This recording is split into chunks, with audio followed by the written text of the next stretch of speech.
गरिबांवरील उपचारासाठी 3 कोटींचे एक वाहन खरेदी करणार असल्याची चर्चा रंगली आहे। विशेष म्हणजे वित्त विभागाच्या आक्षेपानंतरही सार्वजनिक आरोग्य विभागाने 80 ते 100 वाहने खरेदी करण्याचा घाट घातल्याचं बोललं जात आहे।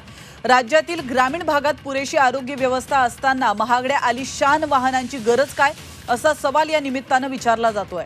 दरम्यान याच मुद्द्यावरून मुख्यमंत्री आणि उपमुख्यमंत्र्यांमध्ये वाद झाल्याची ही चर्चा रंगली होती। नेमकं हे प्रकरण काय आहे आपण पाहूया। तर ग्रामीण भागात फिरत्या दवाखान्याची योजना, गरिबांवरील उपचारांसाठी 3 कोटींचं एक वाहन खरेदी करण्याचा घाट घालण्यात आलाय। 80 ते 100 वाहने खरेदीचा आरोग्य विभागाचा घाट असल्याचं बोललं जात आहे। महागड्या वाहन खरेदीला वित्त विभागाचा मात्र आक्षेप आहे। पुरेशी आरोग्य व्यवस्था असताना महागड्या गाड्या कशाला असा प्रश्न विचारला जातोय।